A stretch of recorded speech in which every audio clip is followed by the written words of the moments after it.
In this video, I'm going to talk about another way of adding coins, or actually in this case, they would be called novelties. For example, you're looking at an elongated cent, and I'm going to show how to add those those items.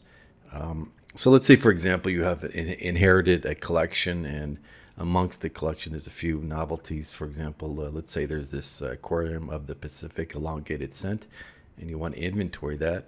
Well, there's so many different varieties of elongated cents, and we don't have a database of those in the program, but you can inventory them quite easily.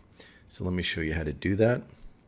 So let's say I'm in the Add Coin dialog, and I want to inventory this elongated cent.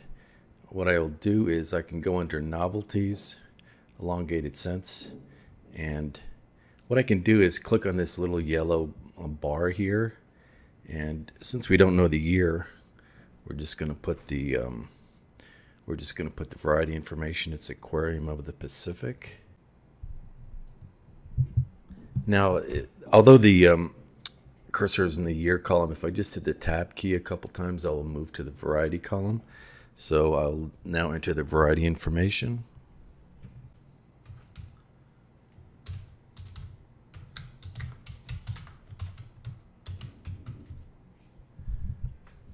Hit the tab again, and you'll see that the coin has been entered into the database.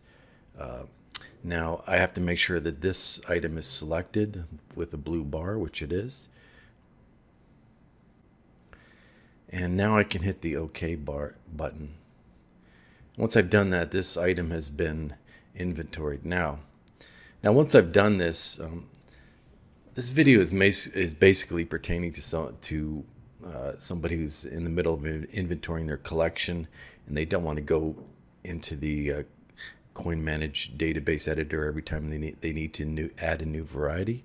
So what you can do is you can quickly inventory the coin, and then you go back into Tools, CoinManage Coin Database Editor, under United States, Novelties again, Elongated Cents.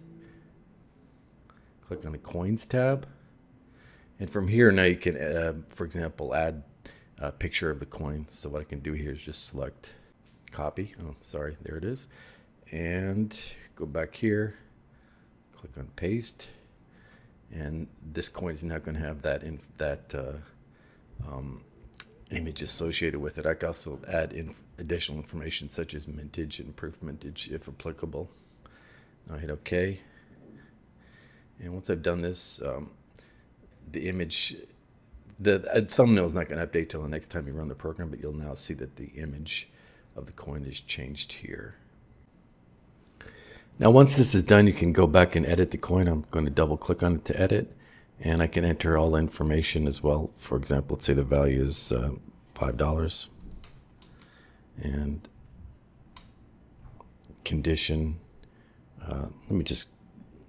you can enter a condition. You don't have to pick from the list. So let me just, in this case, just say AU and click OK. And as you can see there, the information has been updated.